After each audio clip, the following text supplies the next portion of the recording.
और मुख्यमंत्री भजनलाल के को लेकर जो है काफ़ी कंट्रोवर्सी हरियाणा में देखने को मिल रही है। देखिए, चौधरी भजनलाल जी लंबे समय तक इस प्रदेश के मुख्यमंत्री रहे हैं, कोई कंट्रोवर्सी उनके बारे में नहीं है।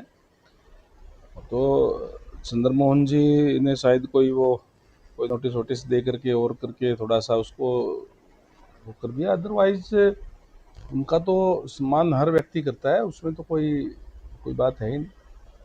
कुलदीप बिश्नोई ने भी कई आरोप लगाए हैं, बड़ोली जी पर भी जो है निशाना साधा है, कह रहे हैं कि उन्होंने 2 बार सरकार बनवाने में उन्होंने सहयोग किया। ऐसा दावा कर अब इसका जवाब तो कुलदीप बिश्नोई जी से पूछे तो ज़्यादा बेटर है। बाकी कोई ये कहे कि पार्टी में रह करके भी मैंने ये शो किया, पार्टी में अगर कोई व्यक्ति है तो उसकी हर किसी की ड्यूटी है वो पार्टी के लिए काम करे। और जहाँ तक बड़ोली जी की बात है, बड़ोली जी ने तो ऐसा कुछ नहीं कहा। अब मुझे पता नहीं उनको कहाँ से क्या कोई गलतफहमी हुई है या क्या हुआ है। मैंने तो ऐसा कोई बयान बड़ोली जी का सुना नहीं, कोई कंट्रोवर्सी वाला। क्या रेखा शर्मा को माफ़ी मांगनी चाहिए, मांग लेनी चाहिए? देखिए, अच्छी तरीके से मैंने उनका कोई देखा नहीं, किस संदर्भ में कहा है, क्या कहा है। कई बार आदमी किस संदर्भ में कहता है और उसका कोई बताते समय कोई मीनिंग दूसरा निकल जाता है, तो वही अपनी बात क्लियर कर पा सकते हैं। बंगाल चुनाव को लेकर क्या कहेंगे सर? ममता कह रहे कि हम हारे नहीं, हराया गया है, 100 सीटें बीजेपी ने लूट ली हैं। देखिए, विपक्षी पार्टी आज कोई भी अगर हार जाती है तो या तो ईवीएम पे ठोकर फोड़ने का काम करती है या और कुछ और आरोप लगाने का काम करते हैं। बहुत ही ऐतिहासिक ये हुआ है। मैं कहूँगा कि पश्चिम बंगाल के कुशासन का अंत हुआ है। वहाँ से जो टीएमसी का कुशासन था, लोग बहुत दुखी और परेशान थे वहाँ।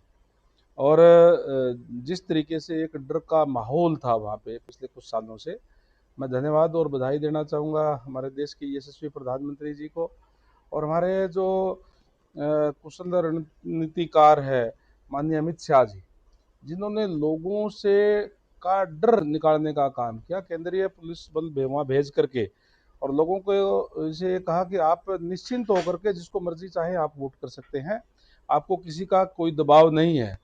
और जब निडर होकर के वोट लोगों ने डाला तो भारतीय जनता पार्टी के पक्ष में आदरणीय नरेंद्र मोदी जी के नेतृत्व में विश्वास रखने का काम किया और आज पूरा देश उनके नेतृत्व में विश्वास रखता है। और मैं कहूँगा कि एक विकास का रास्ता वहाँ के लोगों ने खोलने का काम किया है। एक अच्छा विकास अब वहाँ भी होगा।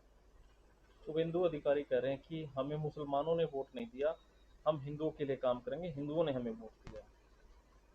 देखिए, जहाँ तक मुसलमानों की बात है, वो मुसलमानों की बात बांग्लादेशी मुसलमानों की बात करते हैं। वहाँ पे क्योंकि तृणमूल कांग्रेस की सरकार थी और लंबे समय से वहाँ से घुसपैठ जारी थी, जो बॉर्डर से जो है वहाँ से बांग्लादेशी मुसलमान यहाँ आने का काम करते थे। कहीं न कहीं उनके संदर्भ में उन्होंने कहा होगा। सर, राहुल गांधी ने कहा है कि वोट चोरी की है भाजपा ने बंगाल चुनाव। देखिए, वोट चोरी राहुल गांधी जी अब क्या कहते हैं क्या नहीं कहते, उनकी बात को सीरियस तो मेरे ख्याल वो खुद ही उनके लोग अपने लोग ही नहीं लेते।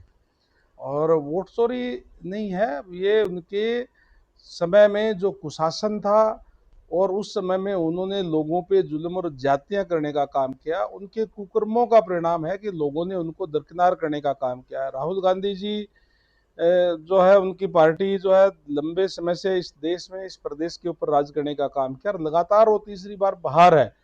तो जो उन्होंने उनके अपने जो क्रियाकलाप थे, उनके जो राज के समय में जो उन्होंने करने का काम किया, लोगों के साथ जुल्म ज्यादतियां करने का काम किया, इसलिए लोगों ने उनको नकारने का काम किया है। इसी तरीके का मैं कहूँगा कि जो टीएमसी का एक अंत है ये, क्योंकि अंत लोगों ने करने का काम किया। उन्होंने जो डर और भय का और जो कितने जुल्म और ज्यादतियां लोगों के ऊपर करने का काम किया, पश्चिम बंगाल को पीछे धकेलने का काम किया, इसलिए लोगों ने उनको क्लीन स्वीप एक तरीके से करने का काम किया है। और मैं कहूँगा कि अब ये इस तरीके के आरोप लगाना या अपने आप के अंदर इनको झांकना चाहिए कि उन्होंने अपने समय में क्या किया था, उस पर आत्ममंथन करना चाहिए, बजाय किसी के दूसरे पार्टी पे आरोप लगाने के। हमसे जुड़े रहने के लिए हमारे YouTube चैनल को सब्सक्राइब करें और नई वीडियो की नोटिफिकेशन के लिए बेल आइकॉन को दबाएं। अगर आप ये वीडियो Facebook पर देख रहे हैं तो लाइक जरूर करें और ज्यादा से ज्यादा शेयर करें। धन्यवाद।